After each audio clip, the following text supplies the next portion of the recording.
Yalla, Bismillah. Alhamdulillah, salatu salam, Rasulullah. Assalamu alaikum, everybody. It's, inshallah, another lesson, another day. So hopefully we'll go through. My hope is to get through a little bit more content. But anybody had any questions about the differences between the recitation styles or why they exist or anything similar to that? Just checking up from last week's lecture.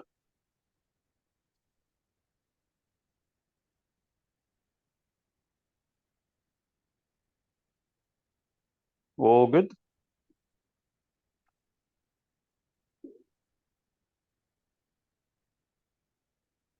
Okay. So just a quick recap. In terms of definitions, we said there's the 10 famous narrations. We usually start off with things on the qira'ah level, which is the recitation or the school, so to speak. After that, it jumps to the riwayah, and that's where basically we start getting a split where basically you hear audible differences between, say, the narration style. Could be, as we said, it's probably sometimes it's a combination of things. Could be new words being introduced in the riwayah. It could be the harakat and different ahkam tajweed, or a combination of both. Then after that, after the riwayah, we get in the real technicalities, and basically the smallest minor adjustments in the recitation or the tilawa, they're referred to as tariqah.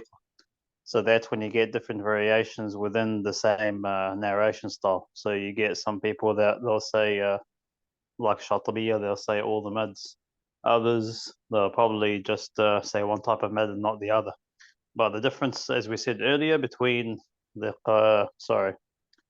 recitation or narration, riwayah, as we said, and the tariqah, is that you can hear an audible difference in tariqah, while riwayah, in riwayah you can hear a clear difference between different narrations. But for tariqah, it's a bit more subtle and it's just minor adjustments. And the example I can give to people is you got one region in the Middle East, let's just call them the Shamiyin, the Northern Arabs. They have a certain way of speaking. But to get to the certain technicality of how they're speaking, or is this guy from the countryside or the city, then that's the tariqah example. So, yeah, hopefully that gives you any examples. Apart from that, and the famous, just to let you know, you'll hear this quite a lot in the book. You'll hear a difference. Sometimes they'll say, oh, so-and-so narration from Tariqa, Ash-Shatibiya, or Tayyibat al-Nashr. And basically, it's here just referring to two imams. You got Imam Shatibi, who lived approximately around 500 Hijri, and 300 years after him, you got Imam al-Jazari. So that's 800 Hijri, and basically he's referred to as, you could say, the father of what's known as Tayyibat al-Nashr. So you'll hear either Shatibi attributed to Imam Shatibi, or Tayyibat al-Nashr, which is the other tariq. That's basically it, really. So no more questions with regards to that topic.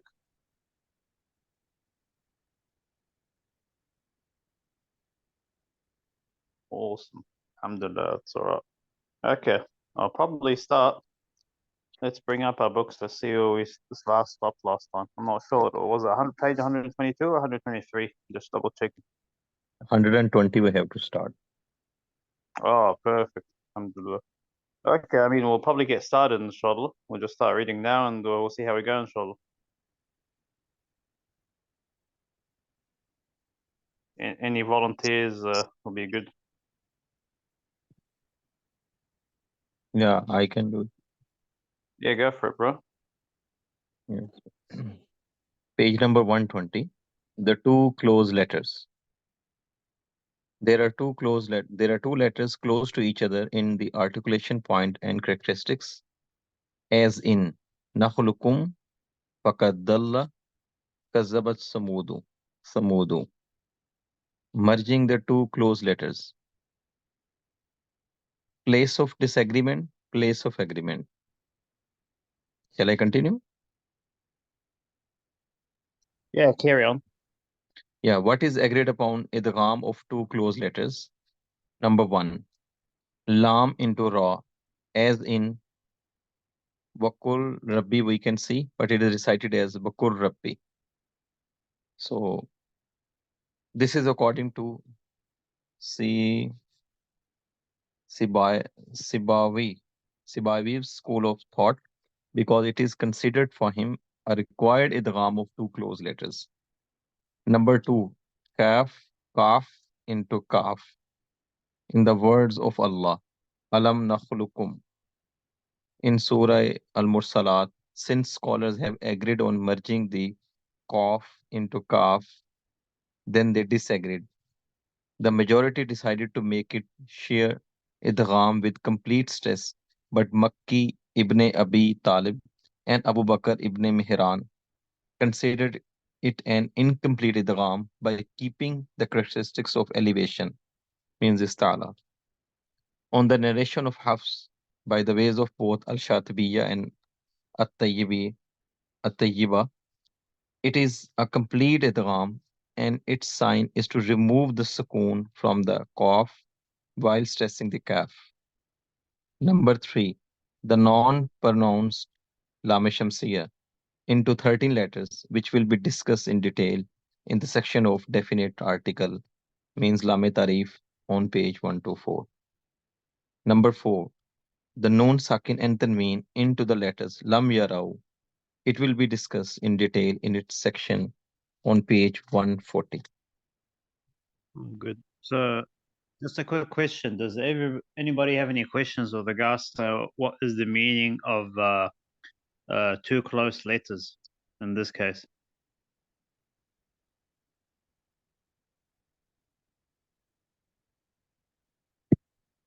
What does it mean by close letters? What is it referring to specifically? Is it the makharij? Yes, yeah. So it's referring to here because we said we got the easiest idgham, as we said earlier, is the one we have. You get anything that's followed by yarmilun, one of those five letters, you make a idgham with. That's usually the entry level idgham that we teach.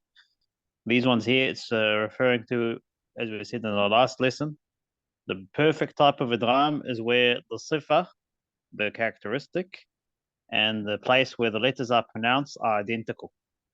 So that flows smoothly. Here we're going a step down now. So he's saying basically where the makharij are close. And basically he's giving short examples. Like rather than saying قُلْ رَبِّي, say قُلْ رَبِّي. Same thing with أَلَمْ نَخْلُقكُم. So this one is, as you can see between the ulama, there was a bit of a, you could say, khilaf. They both agree on how to pronounce أَلَمْ نَخْلُقكُم مِّن مَاءٍ مَهِينٍ. But here, mashallah, each imam has their own ijtihad with regards to how they see it's pronounced. Like you got Makki ibn Abi Talib and Abu Bakr ibn Mahan here are referring it. Obviously, they've got the whole explanation with regards to the isti'la. You could say, what was that, isti'la explanation.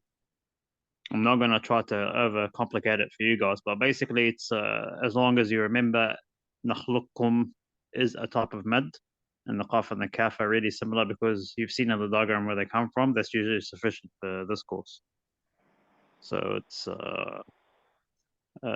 but the stress, the thing I specifically stress here is when you sit the ijaza exam, you have to be extremely specific, and you might get quizzed on this because depending on how you do your exam, because the imam will ask you, is your exam that you're doing, are you reciting in Hafs and the Tariqa Shatibiyya or Tayyibat al-Nashr? So here, that usually is decided between you and your sheikh at the beginning of the qira'ah that you're learning from. And they will normally teach you that technicalities because these technicalities are word specific, and there's a handful of places where they come in the Quran. So just letting you guys know. So it's all good. And yeah, there's the one number 3, which is Lam Shamsiyya. Basically, Lam Shamsiyya here and Lam Tarif, we'll cover them in detail basically. But this is the difference between, Al-Qamar and Ash-Shams. Ash-Shams, like we said, that Lam has a idgham to jump straight into Sheen. So yeah, any question? Yeah, just one question. Sure. So I mean, I can understand nakhluqkum, it is clear here, but the one next to it, which is faqad ضل, there's no idgham here, or is there? I'm trying to find it. Muhammad, what page? Well, I've got the Arabic version, so Oh yeah. So here, the topic is sought in the space of recitations as an emerging. متقاربان حرفان متقاربان. Oh yes. So here, yeah. So here, basically, specifically, here, this is what the ulama have agreed upon. Obviously, you got لقد ضل فقد ضل سواء السبيل, and that ayah, and the other one is كذبت ثمود. So here, Hafs from Asim makes his heart. So yeah, basically what he's trying to say is that specifically for Hafs and the Imam that we're learning from, as is the syllabus for this book. So this is basically a recitation style. This is not a tariqah. This is specifically a riwayah at the riwayah and recitation level. Imam Hafs has specifically made idhar of these words. So I just need to make this clear to everybody else in class. Like, so what's the part that you're finding specifically difficult, brother Muhammad? so they're talking about the idgham and different letters and if they are متجانسان or متقاربان. Yeah. But then they gave the example of نخلقكم because the qaf and kaf coming from kind of very close source in the mouth, Yeah. articulation. So Yes. when you pronounce it, you don't say the qaf, نخلقكم. So you go straight from the lam to the kaf. I understand that. But then the one next to it, فقد ضل. They put the sukoon on the dal, which means that you have to pronounce it and make qalqala. And so there's no idgham here. Yeah. So here it's talking about two words specifically. So here it says وقد ضل and كذبت ثمود. Reason being, he when the Imam specifically quotes Imam Hafs. Reason being is that once you start doing other riwayat, you start realizing that they actually might do a idgham of some of the words that Imam Hafs hasn't chosen to do a idgham. So for us, what he's basically hinting here when he says Imam Hafs did this, it's probably a hint that other qira'at, they might do idgham. You see where I'm coming from? So they can say فقد ضل, like not pronouncing the dal. Yeah, like an example I can probably give you of idhar, because here we're talking about idhar specifically. And this is actually not a different qira'ah, not completely different. This is probably comparing Imam Hafs with Imam Shu'bah, who's basically, they both studied under the same teacher. So you can see how close he is, but different at the same time. So Imam Shu'bah has an idgham of, let's just say, اتخذتم. For example, اتخذتم, Hafs says it cleanly as it is. He pronounces every single letter. But Shu'bah will say اتخذتم.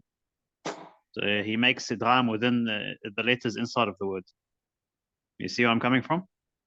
So it's what here we're trying to highlight is that the qira'at, mashallah, because now you guys know what is the difference between mutaqaribain, mutajanisain, coming from the same jins and the same makhraj, or close enough. We're teaching this as part of the Imam Hafs syllabus. Not only does it actually get you to understand specifically how Imam Hafs used to narrate, but actually gets you the usul of qira'at, or the foundations. And these usul can be cross-credited. What you'll start realizing is that each Imam specifically probably has their own set of idgham rules. And these are as a result of having different Arabic dialects and different tribes, they merge different letters together. So that's probably why. Okay. Yeah, sorry for the long answer, but Jazakallah khair. Sheikh, I have a quick question, hopefully. Yeah. So far we've seen nakhluqkum, which is like full idgham. We're completely skipping the qaf. Then we have faqad dhalla, which is idhar. We're pronouncing the letters separately. But then sometimes, I mean, maybe I didn't hear last week that, say, take the example for faqad dhalla, there will be nothing on top of the dal, and not a Yes. sukun, nothing. And so, are Yes. those the three types of idgham that we're dealing with, or are there others?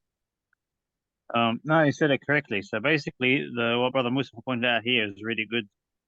There is actually, we're not going to cover this later, we'll keep covering detail in the book, but there is actually a science of writing the Mus'haf, because obviously the Mus'haf has to match exactly what we're pronouncing. The biggest hint that you'll see in the Mus'haf when reading the Quran, specifically for this type of situation, if the letter has a sukoon on it or not. Here, the example that we have, obviously we have a sukoon, that's why we have to do qalqala. You'll find the same thing with the shafawi. If, for example, alayhim biwakil, here, between that, you'll find that even though it's a sukoon and there is a hukum of ikhfa, you'll find the sukoons dropped altogether. So what you'll find intentionally in the Hafs an Asim Mus'haf, and you'll find this a lot in the Green Mus'haf from Madinah Munawwara, because of the Tajweed ahkam, they'll adjust the harakat kaita for the different Tajweed ahkam. So the biggest hint is the harakah that's supposed to be there isn't there. So that's number one thing. Second thing, just remind me again, Brother Musa, so I can cover it in detail. No, yeah, that was basically my question. That was the third one. We don't have that example on this line here, but how to pronounce that, or maybe we can wait until we come to that. But yeah, I was just wondering how that fits into the idgham. You mean فَقَدْ ضَلَّ or كَذَّبَ ثَمُودُ? None of those two. I just used فَقَدْ ضَلَّ as an example. If there was no haraka on top of the dal, just as an example, how we might say it. Yeah, so here it has to be a full qalqala. So it's فَقَدْ ضَلَّ. You don't say فَقَدْ ضَلَّ. So you say فَقَدْ ضَلَّ سَوَاءَ السَّبِيلِ. So it's hopefully that clarifies it. Any questions so far about that section? All good. We'll carry on inshallah reading. Carry on, brother. What is disagreed upon of idgham of two closed letters? This topic is sought in the science of recitations, as in merging the dal into dad in faqad dalla, and the ta into tha in kazzabat samudu. Hafs from Asim makes izhar in all of this. The two far apart letters. There are the letters far apart in the articulation points and characteristics, as in man amana, an'amta alayhim, yu'minuna, tashkuruna. Their rule is izhar in all recitations. Tip number 1. The symbol of complete idgham is the vowelization of the Quranic script, is removing the sukoon from the first letter while stressing the next letter, like yudrikukum, yudrikukum, asam wakanu, arkam mana, wakur rabbi, alam nakhlukum, as-sama'u. The symbol number 2, the symbol of incomplete idgham is the vowelization of the Quranic script in removing the sukoon from the first letter but without stressing the next letter, as in ahat, ahattu, basatta, farattum, farrattu. Yeah, so here just a hint, because there's two different types of idghams, which means there's two different levels of idgham. So أينما تكونوا يدرككم الموت. So Arabs, they didn't normally say يدرككم الموت. So here you can see it's hard to choke on the kaf. So as a result, the way it's drawn on the Mus'haf is that the first one doesn't have a sukoon, as we mentioned earlier with example, but the next letter will have a shadda on it. That's a more complete idgham. An incomplete idgham, obviously in this case, same thing. You'll drop the sukoon, but the next one won't have a shadda on it. So just letting you know, there's a different, because now we're talking about idgham, we're talking about the different levels of idgham. And not only that, we're actually showing you what it looks like in the Mus'haf. So hopefully that explains it. So I'll go to the next page.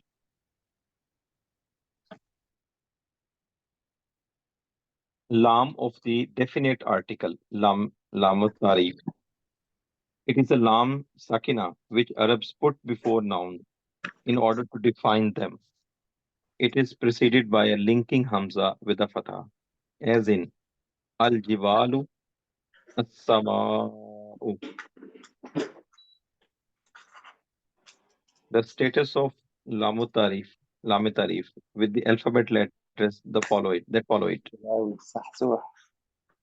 Non-pronouns shamsiya merge into 14 letters. Pronouns kamariya made clear at 14 letters.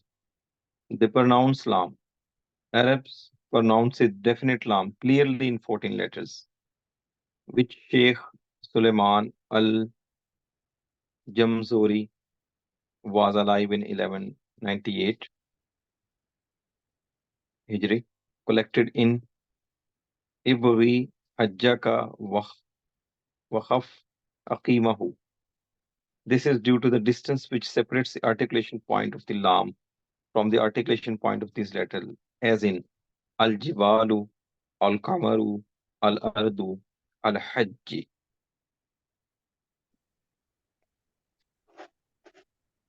The non-pronounced lam, shamsiya. Arab merged the definite lam into 14 letters, which is close to it except for the lam because it belongs to the category of the identical letters, as in washamsi, as-sama'u, ad-da'i, al-layla. Al-Jamzuri has collected these letters at the beginning of this line of the poetry.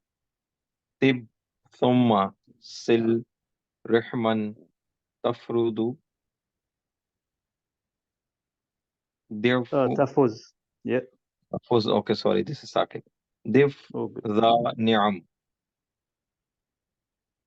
Tip, the symbol of making izhar to lam is the vowelization of the Quranic script, is putting the head of letter kha without a dot above the lam, like al-jibalu, al-kamaru, al-ardu, al-hajji. The symbol of merging the definite lam into the vowelization of Quranic script is the removing the sukoon from it and stressing the next letter, like washamsi, as-sama'u, ad-da'i. All good.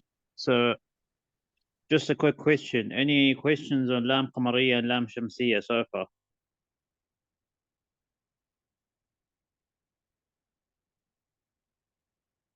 All good. All good. So I'm just letting you know, we're briefly covering this. There's 5 different types of lambs that are normally covered in Ijaza. Reason being is this usually comes up in an exam, like best way to do it is just memorize and write the tables. But what happens is like what you'll be tested on normally is just to see if you can, obviously you got Al-Qamar and Al-Shams as we listed there. Before you do Al-Jazariya, there is something called Tuhfat Al-Atfal. It's basically usually it's taught at the entry and intermediate level of Tajweed. So normally before you go and move into an ijaza, your sheikh will probably get you to memorize it and then just to explain it. And here Imam al-Jabzuri basically is the person that made, you could say that's his syllabus or the criteria. So it's usually summarized his syllabus in Tajweed is memorized up to 50, 60 pages. Once people graduate, then they move into, becoming Hafaz and they do what we're doing. So just for context, and yeah, he's basically they'll probably get you to memorize all these letters.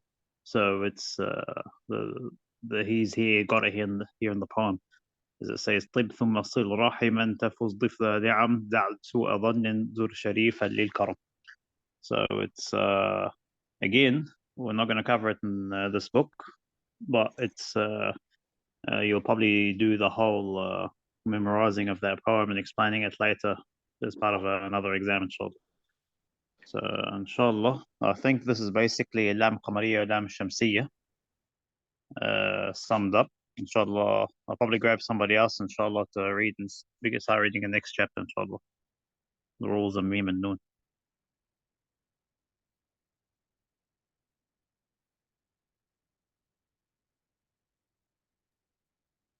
I can read, Ustad, my my book might fail me somewhere, but it looks all right at the moment, inshallah. No, it's all good. We'll help each other out, I guess. Inshallah. Bismillah, the rules of meme and noon. The stressed noon and meme is the first. The second is rules of the meme sakina. The third is the rules of the noon sakina and tanween. And the fourth is duration of the ghunnas or the nasalizations. The stressed noon and meme. When the reciter pronounces the stressed noon or meme, he or she must prolong the ghunna most completely when both continuing and stopping, as in من الجنة والناس or ولكن الله سلم. Would you like all the examples or stuff? Yeah, go through it, man. Like in Allah Sallam. Yep, next one. حمالة الحطب في اليم ولا تخافي. The rules of the meme sakina. One is idgham, two is ikhfa, three is idhar. So the first rule is idgham. The linguistic and applied definition of idgham were mentioned previously on page 115. The meme sakina is merged if it is followed by a single letter, which is meme, accompanied by prolonging the ghunna most completely, as in لكم ما لهم من الله. The All good. second rule. So just a heads up. Just to bring this in detail, obviously you can see this is different type of a drama altogether. Just as a hint for people to make your life and my life easy, especially when it comes to practical application. Every time you see something in this context specifically of the drama of the likes, and you got a shadda, always extended by 2 harakat. This is something that we see if every tajweed class year in year out, and it's there for a specific reason. Like mashallah, as Brother Musa pointed out, you got like Bismillah lakum ma lahum min Allah. You can't read it as ma lahum min Allah and just ignore it, because that's basically you've ignored the ghunna there. So by them saying ghunna comes again in different levels, and this is one of the, well, basically the strongest one. So you cannot ignore this, and every time it comes up, it has to be extended for 2 harakat long. So this is just a minor technicality. Actually, it's not minor. It's by you not prolonging it, you're actually basically just pronouncing a straight up shadda, and you're actually missing out on a hukum. So the reason why I had to stop you there is that I see this every year. So just a heads up, it's when you do the practical session and you get stopped on a ghunna, meme sakina will keep repeating itself on a regular basis in the Quran. As I've already pointed out, Brother Musa, you'll see it in idgham, you'll see it in ikhfa, you'll see it in idhar. It is important to remember the ahkam meme sakina. I'm going to next page. Next section. The second rule is ikhfa. Linguistically, it means hiding. The applied definition, it is pronouncing a letter with a characteristic between idhar and idgham, stripped of any shadda, with a ghunna remaining on the first letter. 1. The meaning of with the characteristic between idhar and idgham. It is similar to idhar and similar to idgham, as well as dissimilar to both of them. The table on page 132 clarifies this point. 2. The meaning of stripped of shadda. The sound of the concealed letter remains independent of the sound of the letter at which it is concealed. And 3. The meaning of with the ghunna remaining on the first letter. The sound of the ghunna remains with the concealed letter and is not with the sound of the letter at which it is concealed, as in tarmihim bihijarat. bihijarat. The meme sakina is concealed with the ghunna when it is followed by a single letter, which is the ba, as in ترميهم بحجارة وما هم بمؤمنين.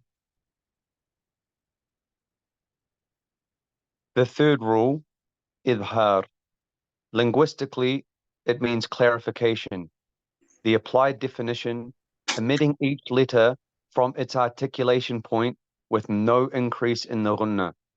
The meme sakina is made clear when it is followed by one of the letters of the alphabet, except for meme and ba, as in hum fiha am lam tunzirhum la yu'minun.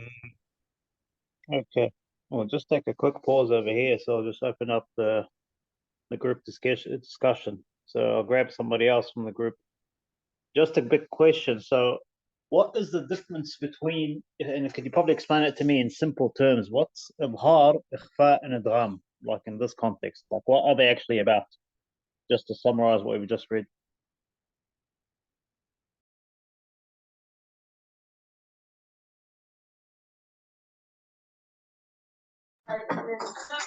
So have a crack at it. So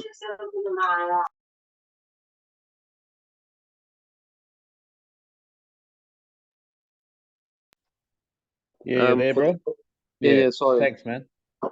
For the idgham is if the first or usually the first letter is maskoon, so there's sukoon on it, you completely hide it under, or merge it into the second letter and make a full shadda, tashdid. Yeah.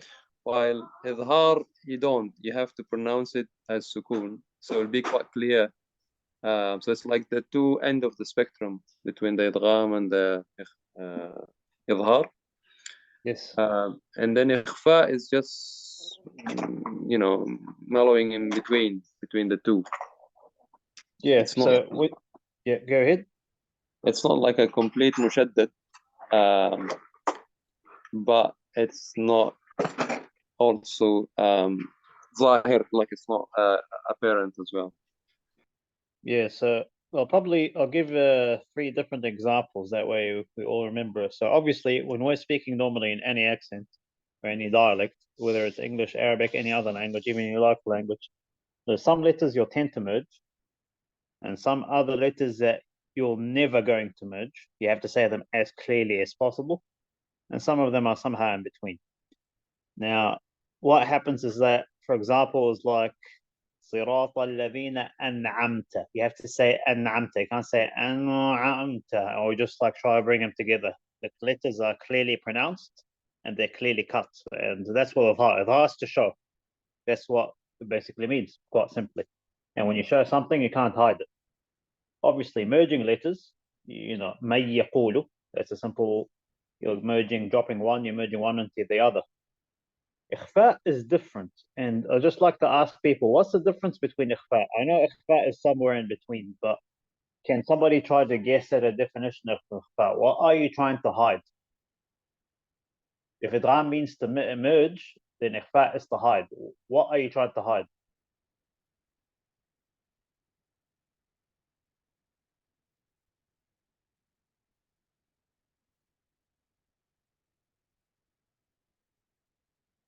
Anybody would like to take a stab at it?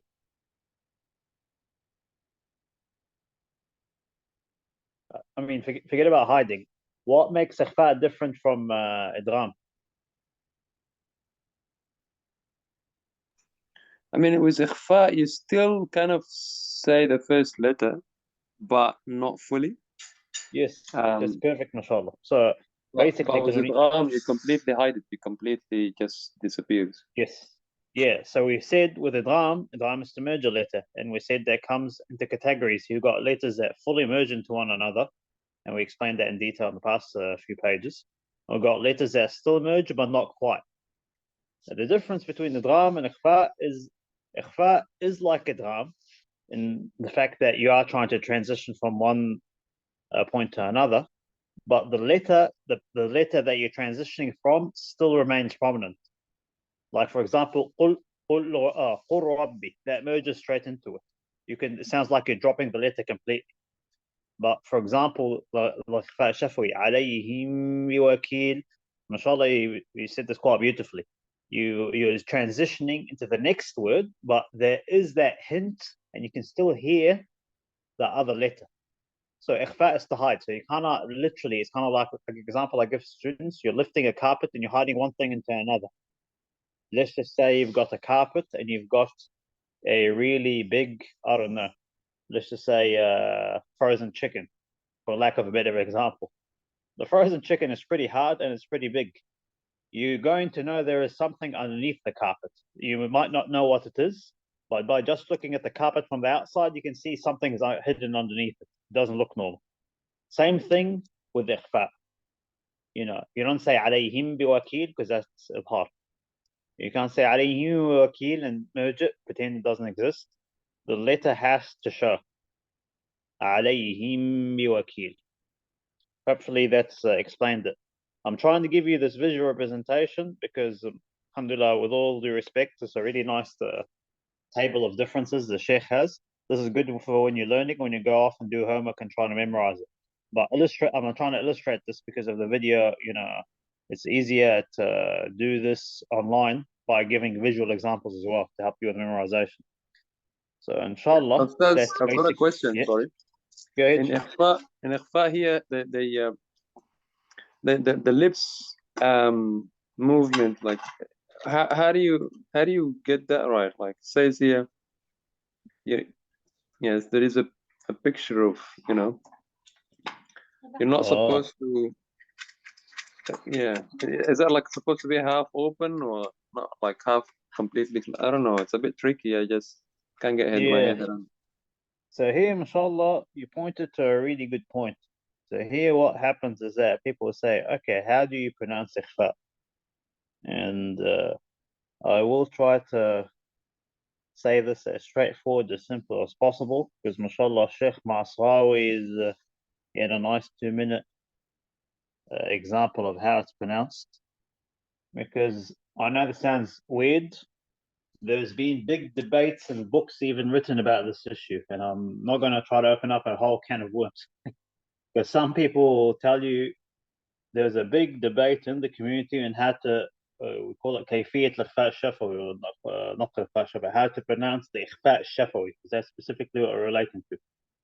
إخفاء normally, now just for those, without dwelling into too much detail, will come later, I guess. There's 15 letters of إخفاء. So basically, إخفاء I find is a bit more complex than idgham. Idgham is pretty straightforward, you just merge things together.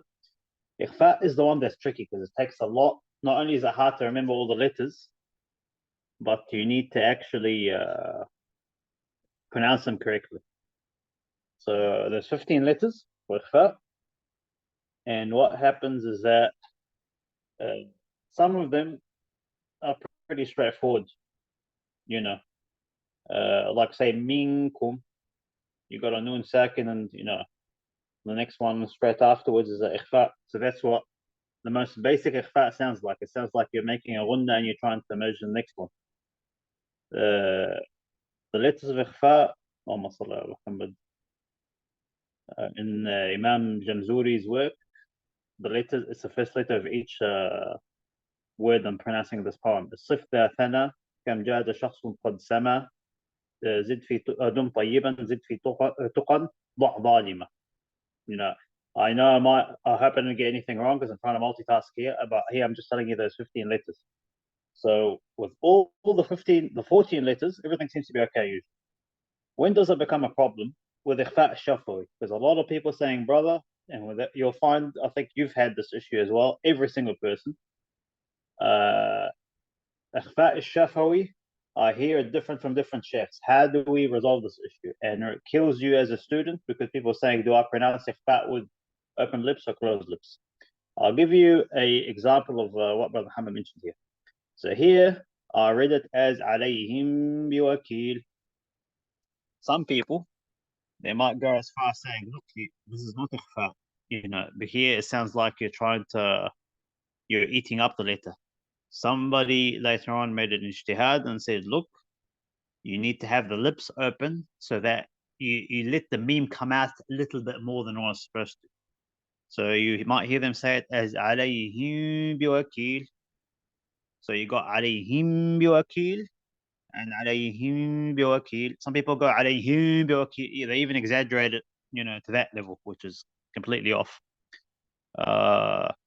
I'm just trying to double check before I get sidetracked. Is that what you're talking about, Brother Muhammad? Like, you're hearing this differently? That's exactly what I'm trying to get to. Yeah, and it's very confusing. Yeah. Yeah, I know what you mean. I've been trying to avoid it because every time we jump onto it, it can become a can of worms, and people get confused sometimes. And they'll say, brother, this is really confusing. It's confusing the heck out of me. Every time I go on YouTube, I hear a different sheikh say it differently. So I'll tell you what our mashayikh said amongst themselves, and then I'll tell you how I say it, and what is the consensus with regards to the way we say it in Ijaza. And to put you at ease as well, all of you, I'll tell you the justification. Normally we don't do this for students, but here it's to put you at ease because there's so much differences out there. I'll even give you justification as to why not only is this how the majority are saying it, but also why it should be said this way. So inshallah, bismillah ar-Rahman ar-Rahim. We'll start off now. So Ikhfa al-Shafawi, how is it pronounced specifically? Here I do it personally. I close the lips, but at the same time, I rely on the vibration, the ghunna, and the vibration of my mouth to let out the meme to show you that it's hitting. So you can hear alayhim biwakil. I do it with fully closed lips. I do the ghunna, and I extend it to harakat. Alayhim biwakil. In saying that, this is what used to happen. For me, for my sheikh as well. I'm saying this specifically for Sheikh Ayman. He, mashallah, graduated with the 10 qira'at. And I'm saying this exactly, and this is what happened with my sheikh as well. Sheikh Muhammad, who I got the ijazah from as well. And we used to recite it, and some of us did, with slightly open lips. Alayhim biwakil. That's how we used to normally do it. And then after a while, we used to hear other people saying it with closed lips. We didn't have any ikhtilaf. We let them do their thing, and we did our thing. The reason why we changed back has been not only because of obviously Ijaza corrects how you recite it, but also what was come to realize now, mashallah, because of the work of Dr. Ayman Sweid, Jazallah Khair, he actually investigated, because mashallah, when you're at the level of where he is at, and you've done all the qira'at, and mashallah, you're an international qari with a PhD, you can actually check the isnad of the qira'at. So what happened under his investigation, he came to realize that the opening of the lips was a recent introduction that was done recently. And that was attributed to one famous Egyptian sheikh. I'll not mention his name on this YouTube channel at this stage, but you guys can look him up on the video. He actually did a research case study to prove this. And what happened as a result, that sheikh made that ijtihad. And that was an opinion. That wasn't even a tariqah. That was even something less than that. You see what I mean?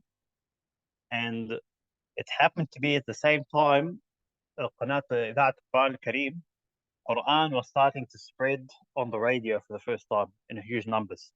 So with two things took place. It was a prominent, well-known Qari, or Muqri actually, to be accurate, the Imam, that did this. Was well famous at that time. And it happened to be at the age of the transistor radio being introduced last century. So mashallah, as a result, this way of reciting spread like crazy. And what happened when the Imam Dr. Ayman Sweid, he did the investigation. He managed to trace that qira'ah back to one person. So what actually ended up happening is that not only was he the only one teaching the style, it became evident that no one else before him was reciting like this for Hafs. That's number one. Not Hafs, but Qira'at. Number two, he used to recite also with the lips closed at a younger age. There was evidence found to say he used to read alayhim biwakil. So the thing is, based on that, we've decided to say, look, this qira'ah is incorrect, and everybody is going back to the closing of the lips. So that's basically what's happened. Some of the brothers have said, oh, but he's a famous Qari. What if he's correct? I'm still copying him. Who are you with your ijazah telling me to not go against this Qari? I'm saying, okay, for argument's sake, let's just say I am personally a liar, and this way of recitation is incorrect. Is correct. What we said, the rule is still in our favor, in my personal opinion, in ijtihad. Not only do I have the isnad to prove it, but as we know in the rules of qira'at, and as we mentioned earlier, arkan al-tilawa are 3. The 3 rules, as we said, and we've said this quite a lot, on this channel. Qira'ah has to be authentic. It has to have an isnad. It has to be in the language of the Arabs. And we also said it has to be compliant. It has to have tawatur. So if somebody goes off and makes off their own ijtihads, that doesn't count. Even if it's, with all due respect, even if it's a sahabi, because at the end of the day, it is supposed to be a majority consensus. So it's not about getting an accurate recitation. It's about getting the most accurate recitation that is recited by everybody. So, as opposed to going to 1 or 2 people. So even if that style of recitation was correct, the rule as it stands is that we still go with the tawatur chain. So we don't go for like, this guy read it this way, or that guy read it this way. At the end of the day, if all the ulama of the ummah read it this way, they will read the way they recite. Which is why and don't get me wrong, I had the same problem. For 20 years, I used to read alayhim biwakil until, mashallah, jazallah khair, Dr. Ayman Swed, he spent years traveling around. This guy went as far as going into not just Egypt, but he actually went to the countryside in Egypt. You can imagine on Sa'id, he actually traveled and he actually investigated the whole thing. He talked with the imams, and mashallah, Dr. Ayman Swed was a good friend of Sheikh Husari, mashallah, who lived in that time period. So he managed to actually, you could say, find the source of the problem, correct it, and actually, mashallah, correct everyone else's isnad, which is why you might hear 2 different variations. So I'm telling everybody, according to Dr. Ayman Suwaid, in my personal opinion, alayhim biwakil is a bid'ah. The correct way of saying it is alayhim biwakil. And I personally will not beat up on somebody that has been reading incorrect, because we used to be like that, before we got our ijazah. So, that's basically how it is. I hope I've summarized it as briefly as I can while saving your time, inshallah. So hopefully I've explained the details. جزاك الله خير يا شيخ. ما شاء الله. Really nice. No, Ajma'in. So it sounds a bit crazy, but it's like, mashallah, this is the reason why I had to actually explain myself and not provide you justification as to why we're doing it. It's because I want to demonstrate to everybody here, all the Qur'an and the students, and everybody else is going to see this video online, to understand that, mashallah, let them know and feel that, mashallah, the protecting of the Qur'an is not our responsibility. Mashallah, Allah is taking care of it. And I'm here demonstrating to you that there are people, mashallah, alive today that are going all the way out of their own time and their own efforts just to even going into the countryside in the middle of nowhere, just like, mashallah, how, because people say, oh, but Imam Bukhari used to travel and do all of this and try to find this one hadith. And subhanAllah, these people are here. They're still alive today. We're still, mashallah, reading their books. And all they're obsessed about is protecting the Quran and how to recite it, mashallah. And, it's actually, not only is it brings pride and joy to us reciting the Quran, knowing very well, resting reassured that it's protected and it's the word of Allah, but we also know that these people are alive, they exist, they live amongst us, and by you engaging in doing an ijazah, you are actually becoming part of that legacy. And mashallah, I'm just letting you know, like, it's not limited to your country, it's not limited to where you come from, you too can be part of this, mashallah. So I'm just letting you guys know out there, the ilm is there, and mashallah, Allah is taking care of it. And even if somebody pronounces something incorrect, mashallah, it will fix itself eventually, and the truth will come out. So it's, inshallah, hopefully, I said al-qawl al-fasl on this one. I have to add Not my opinion, but this is coming from the head of the Qur'an over in Egypt, Dr. Sheikh Maswawi, mashallah. He, mashallah, summarized his argument in 2 minutes. He said, okay, forget about everything that I said, mashallah, because he's a alim, he can provide a really sharp answer in 2 minutes. He said, look, you're an Arab. What is it easy for you to say? Is it easier for you to say عليهم بوكيل or عليهم بوكيل for the Arabs in the group? Does that make sense? That's exactly my point, because it sounds like you've got like paralyzed or something when you're trying to open your lips halfway. Exactly. Yes, and he said, takes a lot of yeah, it's a lot of effort, and you have to be really conscious of it, and it's just it doesn't feel natural. Yeah, subhanallah. And he said there's a bit of taklif, and he said by you guys being Arabs and the Quran is in the language of the Arabs, you should already have that answer before asking me that question. Subhanallah, the way he put it was really showed me the level of hikmah, mashallah, and experience he has, mashallah. That's why we always seek the big qurra for their opinion, mashallah, because they can provide a short answer. It's pretty straightforward, mashallah. And he said Quran and Arabian غير ذي عوج. The Quran that is in Arabic غير ذي عوج. There is no bends and curves in it. It's straight up. It's pretty clear. And mashallah, it's good to be living amongst these ulama. And it's I just tell students when they first start, usually, obviously, mashallah, you guys are at this level where you can actually receive this knowledge pretty heavy as it is, But my advice to you as well, or if you're talking to somebody probably that is less capable than you guys when you're teaching your students, don't try to get them involved with these debates early on. Just tell them this is the hukum and say it as it is.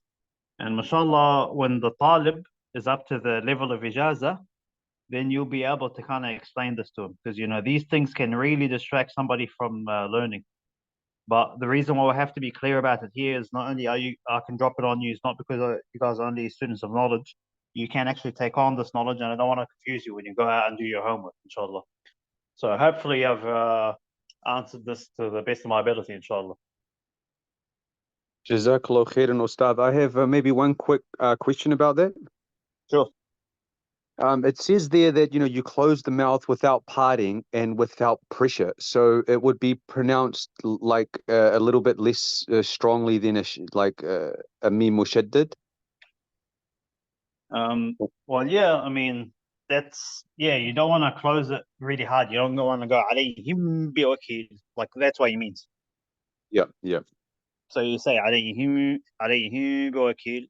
So basically, you keep it closed, but you don't close it tight. You know what I mean? Because if you close it tight, the other extreme is alayhim biwakil, and that sounds closer to the heart. You see what I mean? Yeah, I think that's what I've been doing. So alhamdulillah, jazakallah khairan. I might have been a bit tight, so alhamdulillah, good to learn. No, it should be right, man. But yeah, you're spot on with that explanation, mashallah. Yeah, close it, but just maintain, do it gently and do it normally. Don't over exaggerate it. So alhamdulillah. Alhamdulillah, we got that part clarified in record time as well. Inshallah, we'll carry on to the next section, inshallah. We'll just go past the table. You want me to continue reading? Yes, I think, are we in the tip section? Yeah, we were at the attention. The reciter should be careful not to conceal the meme when it is followed by a fa or a wow, because I think the makharij are close. Yes. So Imam al-Jamzuri, again, mashallah, you see this work, this gets covered really well, mashallah, Imam al-Jamzuri's work. What I'm trying to tell everybody is that if you haven't covered that work, by all means, do what you're doing with the book. But once you finish it, either on the side or afterwards, immediately after, you have to cover a Tuhfat al-Atfal, as it's called, because it explains these things in detail. Basically, here it says you have to watch out when waw and fa are coming close, because they can easily disappear. And feel free to demonstrate that with the recitation. But the ayah here? Yep. أيديهم وما خلفهم ولا يحيطون هم فيها. Yes. So basically, do take a break. I tell people, like, really make it pronounced clearly here. Go, hum fiha khalidun. Don't try to do anything dodgy about it. Take the time, articulate it. أيديهم وما خلفهم. So it doesn't make sense now, but trust me, when you're sitting down, you're doing a ijaza, you're reciting at a full pace speed, it will get picked up by, mashallah, a really experienced muqri. So we'll go to the next one. Okay, so the tip. 1. The symbol of merging the meme sakina in the vowelization of the Quranic script is to remove the sukoon and stress the next letter, as in lakum ma lahum min Allahi. The symbol of concealing the meme sakina in the vowelization of the Quranic script is to remove the sukoon and not stress the next letter, as in ترميهم بحجارة وما هم بمؤمنين. 3. The symbol of clarifying the meme sakina in the vowelization of the Quranic script is putting the head of the letter kha with a dot above the meme, as in hum fiha am lam tundirhum la yu'minun. All good. Just a quick question to everybody. So here, the sukoon, just a quick question to everyone. Did you guys know that sukoon, that with a slightly open mouth, was actually a kha? No. Allahu Akbar. What's that? Go ahead. I didn't get what you said. Sorry, can you just repeat? So basically here, this is basically to do with the science of rasm. So you could see hum fiha, and the example that mashallah brother Musa read, am lahum. Here basically it's a sukoon, but it shows you the origin of the sukoon. It was actually a kha cut in half without the dot. Can you see what I mean? Yeah, that's a symbol of the sukoon, yeah. Yeah, so that's what it actually looks like. Because if you guys done what I've done in the past, when you're sitting down and bored, you probably read the back of the mushaf and it'll tell you there's different types of sukoons. So this is actually the origin of that sukoon.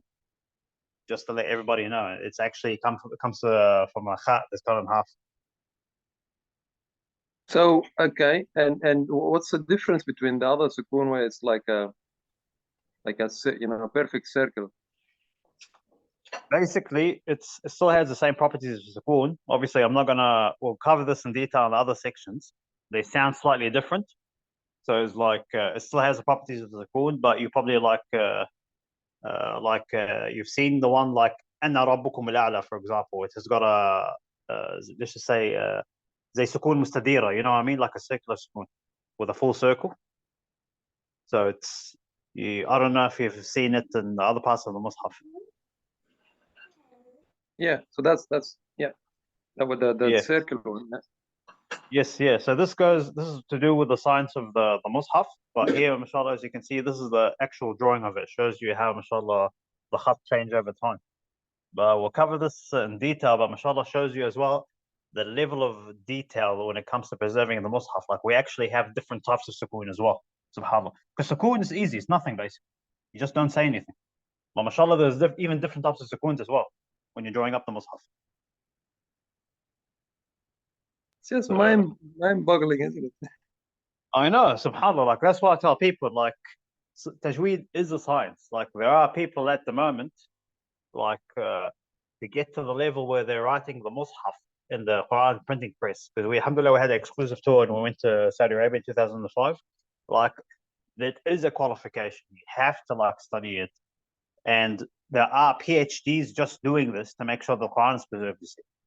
So, yeah, I know what you mean. It is not mind-boggling. But I thought I'd just point this out because you could see the origin of it. Inshallah. Sorry for cutting you, man. Just one question, and I apologize for everybody else. Maybe everybody knew about it, but just going back to the table. Yeah. As I'm reading it I've got it in an Arabic version here. So it says in the ikhfa, and it's about the first section of it. بارتفاعة واحدة is one. I don't know what's in English. How do you say it in English? But what do they mean?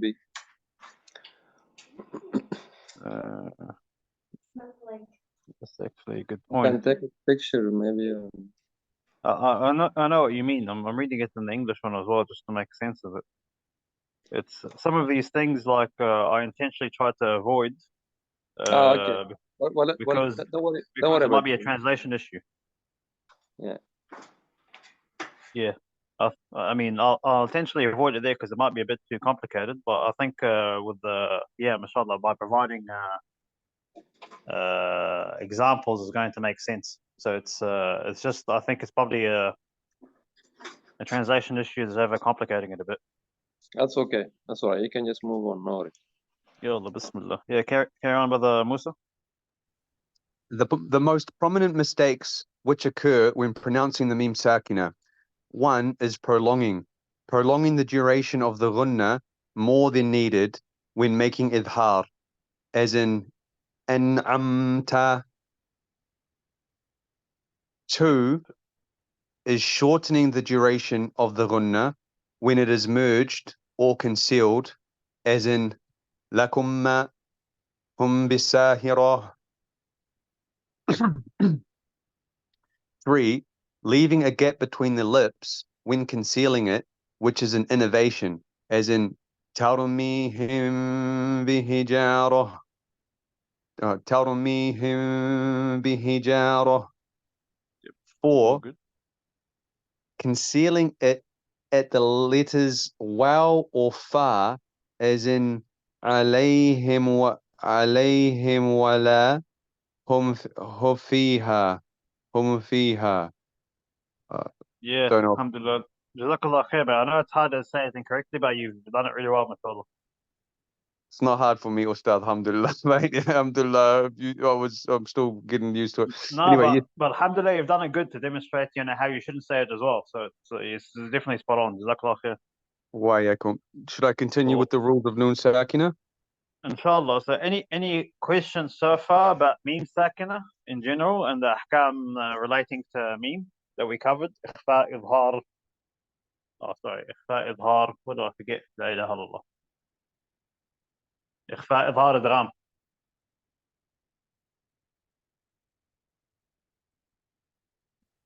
I have one question. This one, Yeah. the third one. What we say, like the head of letter kha without a dot. It's different from like in Arabic grammar we have studied. I think it's akhaf, like when we have words in Quran like lamma, lam, something. So that jazm or sakin, that different thing. This is only for meme only. Rest is different. It's only So jazm basically does mean to make jazm of something, as we say in Arabic grammar, is to make sukoon of something. So you're on the money there. But mashallah, when you think about the sukoon, the way it's drawn sometimes denotes the slight length of how it's said. So mashallah, it's because of the rasm of the mushaf, as you know, is really technical. Mashallah, it's like we do our best to kind of differentiate between different types of sukoon. It shows you, mashallah, there is actually a science. Like when I say it's a science, when you actually study a 4-year qira'at program, think of a 4-year qira'at program as a program for huffaz that are on steroids. So not only will you finish the Quran at different riwayat and get ijazat, there is actually papers you have to take in university that teach you how to draw the mushaf from scratch. So they actually learn how to, mashallah, draw it as well. So there is actually a science of it. That's why when people come up to me, it's like, oh, brother, it's if somebody makes a big deal, it's like, oh, but this guy's a hafiz. Or when they're trying to teach at our academy, they're like, oh, but I'm a hafiz. It's like saying, brother, I have university entrance. I'm like, yeah, and what? Do you brag on about having a degree, or do you say I qualify to be at university level? So mashallah shows you how deep of a science it is. The problem is we've gone so backwards to a society after being colonized that the fact that somebody can read the mushaf now is seen as somebody that's a big sheikh, when in fact we used to be a literate nation under the khilafah. It's like we used to study hard. We had, mashallah, all these universities. And, it's like, oh, but this guy's a hafiz. It's like, yeah, but they're all hafaz. It's like we didn't, here, and this is the best evidence that we have here, you see, because I'm being honest with you, as a hafiz, we're expected to recite the Mus'haf as it was revealed. That's not a problem. But as a qari or muqri, you ask somebody that actually has a PhD in Quran recitation, mashallah, they can tell you the level of detail, they'll be able to differentiate between different sukoons, mashallah. So it's you're 100% correct, brother. It is a mazzoom. The rules of grammar and everything does apply, but mashallah, it shows you the level of mashallah ilm these guys have. Like being, what I tell our brothers is, getting a master's degree in Islamic studies doesn't qualify you to be a alim. Being a alim is not only about getting a PhD. You have to be a somebody that's in the field that has at least 3 to 4 decades of experience and is international renowned. That's what we call a alim. And mashallah, the evidence is in the drawings here, you see, because it is actually a science. Mashallah, once you start picking up the old mushafs and mashallah, look at the photos that the Sheikh has in the book, all of this is going to start making sense, mashallah, because you can see how you could say the drawing of the Quran has changed, but mashallah, the recitation stayed the same. So it's, I hope I've answered that part, inshallah. Yeah, Jazakallah. So the last questions, shall we be careful, like, what? So definitely we are not drafting, but not at that level. No, normally, while reading or explaining something, sometime, right, like hum fiya khalidun is uh, very famous verse normally, most of the time in Quran. So we should be careful, or by unknowingly we can put something the same with that head, or all good, or we should keep in mind, or who doesn't know, like just before this lecture, or it's Oh, all you about mean, the script. Yeah, yeah. While writing like normal, we should be yeah. careful, or just it's just for the focus only. Oh, so you mean with regards to writing the mushaf, like, should we be careful? Like, Yeah, yeah. Suppose like I am explaining, or suppose writing on whiteboard or somewhere, or maybe on paper. So should be careful. Like this is different, right? Hum fiya khalidun. yeah, Like I mean, tunzirhum. Yeah. I tell people there's usually a general level of care that we have to take, because at the end of the day, as you're aware, we're writing the Quran and not writing, any speech. And the biggest thing to remember is that, I think, for anybody that's going to write any part of the Mus'haf is do not get confused. What was I going to say?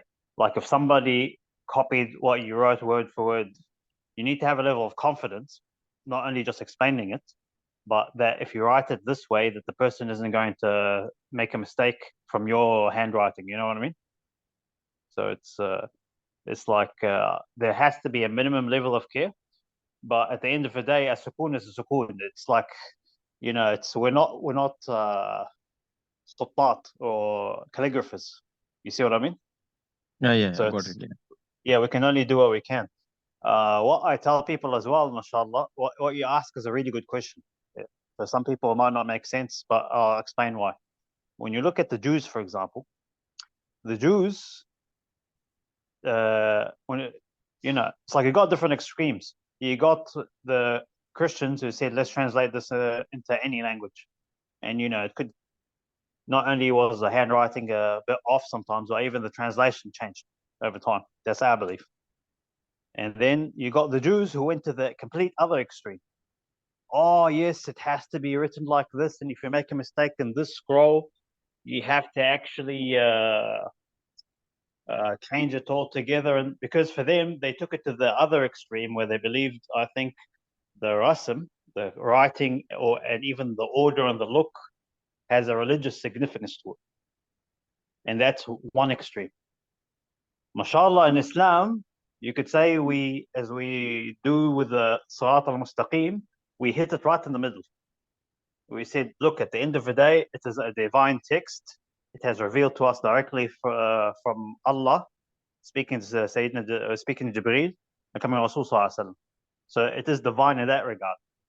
But as a script, we are using it as a language, and we use language like as a tool to get our explanation across. So we believe things change over time, things happen, but subhanAllah, it's like there is a level of flexibility by which we're not as flexible as the Christians, to the point that the Quran changes, and we are not as extreme as the Jews. where actually you have industries right now where people just actually, you know, they treat them at the level where it's what they're doing is beyond sacred. You know what I mean? I So got it. it's, Like it, yeah, like yeah, yeah, text is preserved. Like we know, like different recitation styles and all. That's a different thing.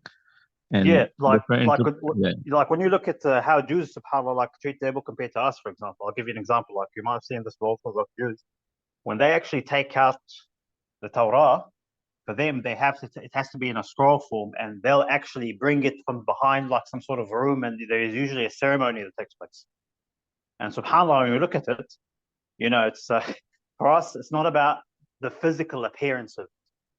It's about actually, we got copies of the Mus'haf, and when you want to read the Quran, it's not locked up in a room somewhere.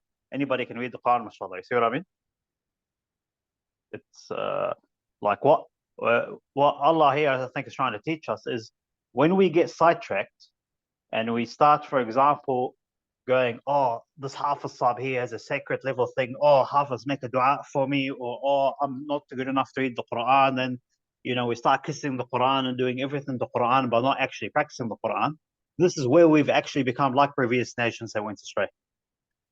Like, subhanAllah, it's like we dwell into it from a scientific perspective to the point we get so detailed that we can actually have 100% certainty that we're reading it correctly and we're writing it correctly. But subhanAllah, we still do not go as extreme as other nations, you know, and start calling people different titles, giving them things that they shouldn't. Oh, this guy writes the Mus'haf. Oh, you need to do this here. He can get you special favors. You know, at the end of the day, it's just a job, you know. It's Allah's going to reward everybody. But mashallah, it makes you actually appreciate that it's a fully recognized profession. So it's I do apologize for getting sidetracked, guys. Mashallah, it's you know, I do get quite emotional about this type of thing, but I hope I've got the message across, inshallah. yeah, Alhamdulillah. Yeah, just like we have access to all of the materials. Yes, inshallah, may Allah help us to like learn all. At least we have access to everything, Alhamdulillah. Being a Muslim. Alhamdulillah. Ustaz, I have a burning question. Maybe it's a very trivial, but since we are at the end of the lesson anyway, probably might be a good idea just to stop here anyway. But the sukoon here, they said it's like a kha, head of the kha without the dot. Yep. Wouldn't it be easy just to say ha? Like what? Why is it a kha without a dot? Isn't it ha is like kha? This you write them the same way? Yeah, basically it's here, mashallah, because mashallah, Dr. Ayman Swed is here. He's got a full PhD, and you know he goes into the deep science of it. He's just showing you the origin of how they invented it, how they invented that sukoon. So it's it doesn't necessarily have to make sense, but that's how they made it. I'll give you an example. So this is probably too technical, but we'll hopefully not getting sidetracked. The example of different words like amanu, for example. So the word amanu, you know, is actually it's a short form. Do you know what's the original word? No. So the actual word of amanu is atman. A'manu. So yeah, atmanu. So what happened to make things obviously, I'm not going to talk about the rules of the hamzat and different qira'at with hamza, but different Arabs pronounce hamzat differently. So for the ease of saying it, we just basically dropped the other hamza and just extended it in a mad and became amanu. You see what I mean? Yeah. So that was to cater for the Arab accent. Now, what happened historically is because you have different Arabs reading at different Arabs reading in different dialects, how do you tell them that here I'm not pronouncing, making tahqiq of the hamza? We had to actually write there is a mad here. So in the old Masahif, you'll probably see this in Dr. Ayman Swede's book in the later pages. It was basically the word mad on top of the alif, and it was written in red. That was the first haraka. You see what I mean? Yeah. So it was written as mad. Now, over time, obviously, writing mad, people keep writing a mushaf, thousands of words. It takes time. They drop the meme, and what was left is that eyebrow. You see what I mean? So if you cut the meme and you make the dal a bit smaller, it looks like a mad symbol, right? Oh, okay, yeah, sure. You see what I mean? So basically, it came from the word mad. So it used to be written as mad. So what they said, okay, we'll drop the letter meme and we'll make the dal a little bit smaller, and then became like a squiggle. And that's how you got the haraka mad being introduced. You see what I mean? Yeah, okay. Yeah, so what I'm trying to demonstrate to the brothers is that there is actually a science in this. There are papers being offered that teach you how to write the Mus'haf as it was, and there is actually archaeological evidence. And here, mashallah, this is basically showing you the archaeological evidence as to why, where it actually came from. It doesn't need to make sense, but mashallah, when you're actually analyzing historical texts and going through the old copies of the Masahif, you actually know exactly how the haraka came from. That's basically why. So it's didn't intend on getting dragged onto the khat today, but alhamdulillah, at least you guys know there is a profession in that field as well, in case you want to have a majors. Very interesting, Ustad. Jazakallah khairan. I didn't know those things. It makes a lot of sense now, alhamdulillah. Inshallah. We'll try to read as much as we can from the green section. I think now with that in mind, you're going to read this chapter differently, because mashallah, you can, if you're really switched on with the examples that we're going to cover in this chapter, you can see the different harakat will indicate a different type of idrak. And inshallah, we'll cover that now. So it's, I'll probably grab somebody to do or if you want to do the green stuff, bro, we'll just go through it quickly. Yes, okay, inshallah. Cool. The tanween, bismillah, it is a non-voweled noun used by the Arabs on the end of nouns when continuing reading, but not when stopping. It is pronounced, not written. Its written symbol is doubling the haraka, as in baytun, baytin, baytan, alimun, alimin, aliman. Attention. A single letter is not voweled by more than one vowel at the same time. When we see two harakas on a single letter, it means that the first one is the haraka of the letter and the second represents its tanween accordingly. So aliman is actually aliman, rahimun, rahimun, etc. So the rules of the noon sakin and tanween are four. The first one is idhar. The second one is idgham. The third one is qalb. The fourth one is ikhfa. Yep. The first, yes, فضل. Oh, تفضل. That's all right. Keep going. The first rule is idhar. The linguistic and applied definitions of idhar have already been mentioned on page 132. The noon sakina or tanween is made clear when followed by one of the 6 throat letters, and they are kha, ghain, ha, ain, ha, and hamza.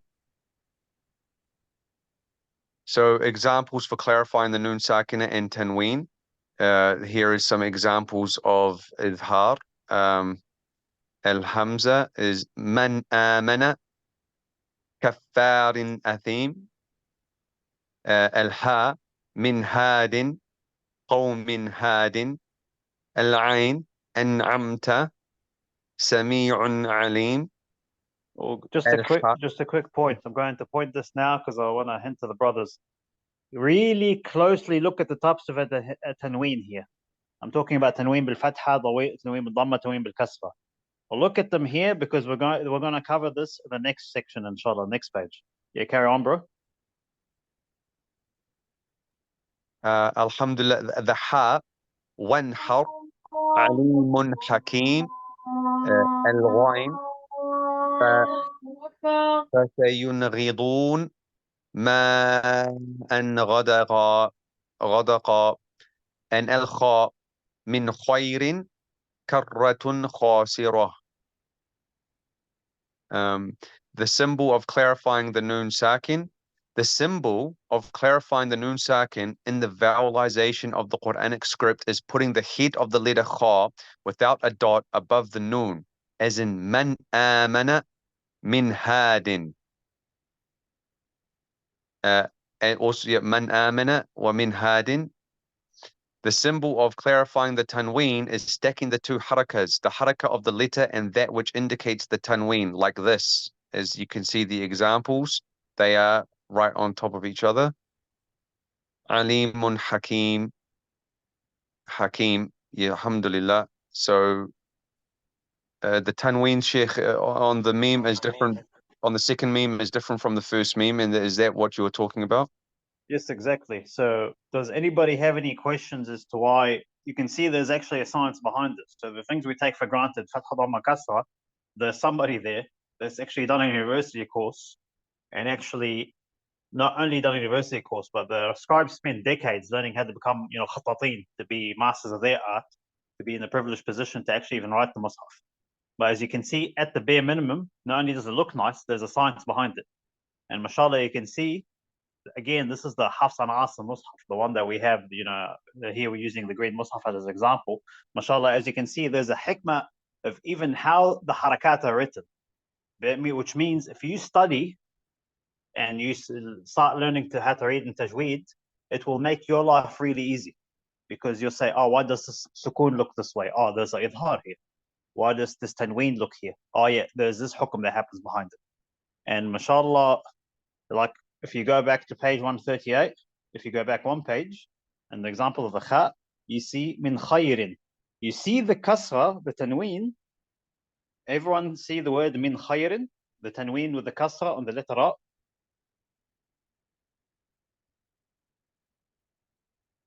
So you guys can see that word on the previous page. I'm just looking for it. 138. Yep.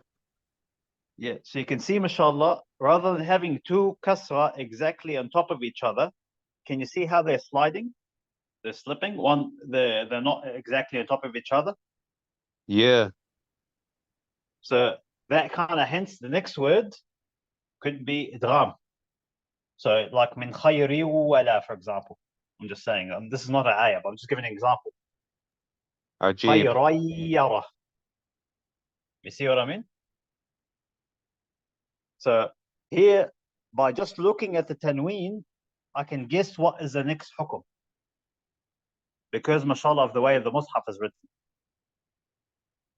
Subhanallah, Sheikh, I know that adhans are going off for Salat al-Maghrib, but I just wanted to say, Yep. Subhanallah, I was wondering, how to teach somebody, these different noon sakina rules and things like that. If they're young children, you say, oh, these 15 letters, you have to look for each one after a noon sakina. It felt like quite a lot. So I wanted to ask you like what to do, but yeah, I subhanallah, it's just so clear. You just need to actually really get them to look at the tanween or the harakat closely, and that will just tell them how to do it, eh?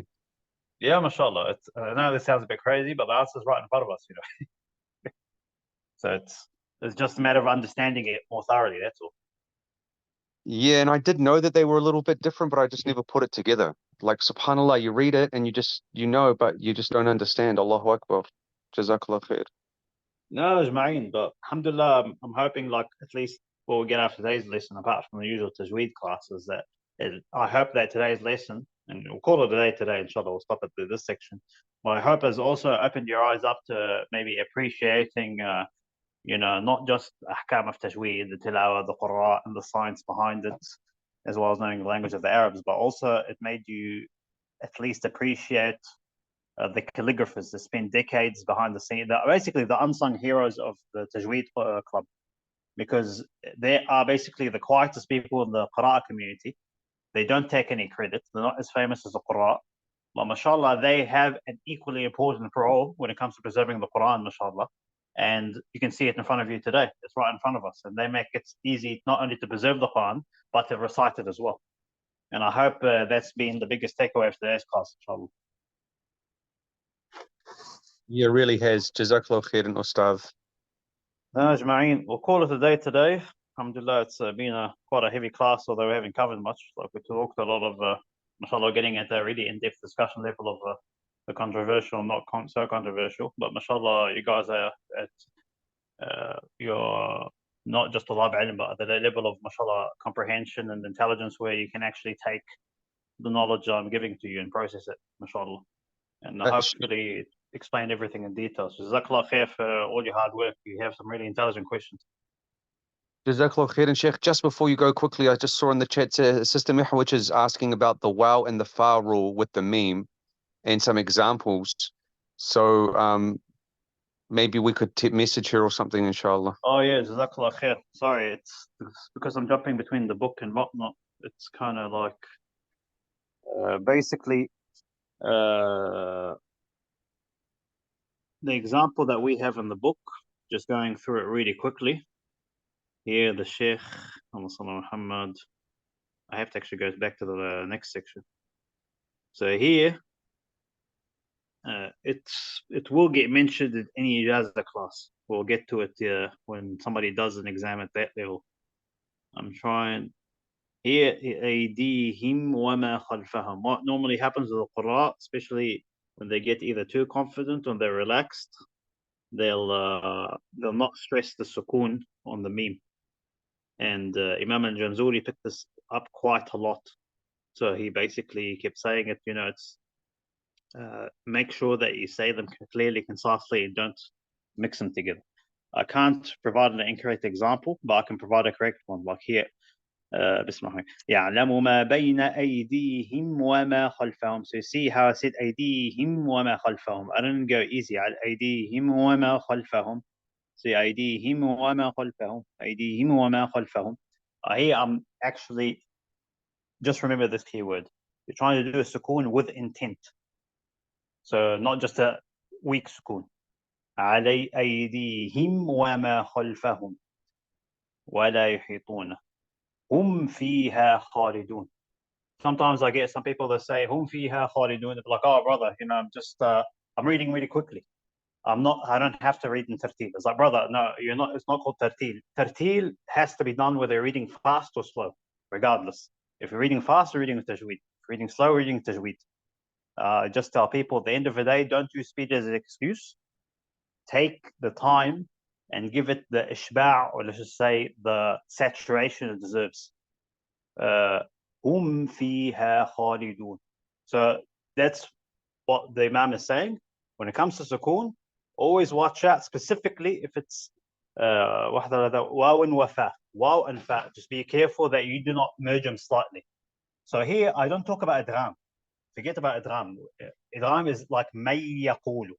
What Imam al-Jamzuri is basically saying, don't do lesser than that, which is like a sneaky idgham. And to prevent sneaky idgham from sneaking in your qira'ah, stop and do a full sukoon, whether you're reading fast or slow. So I hope that answered the question, inshallah. Jazakallah khairan, Sheikh. May Allah subhanahu wa ta'ala reward you. And inshallah, we will see you next week in the first week of Ramadan at a different time, inshallah. Perfect. Just keep an eye out on the group chat. Just if you have any questions, list them there. But remember, next week is going to be a different timing because of Ramadan. May Allah accept your good deeds and happy Ramadan in advance when I don't see you guys. And inshallah, yeah, we'll take it from there. Subhanallah, subhanakallah, bihamdik, shalla ilaha illa anta, astaghfiruka wa atubu ilaik. Jazakallah khair. Assalamu alaikum. Wa alaikum salam wa rahmatullahi wa barakatuh.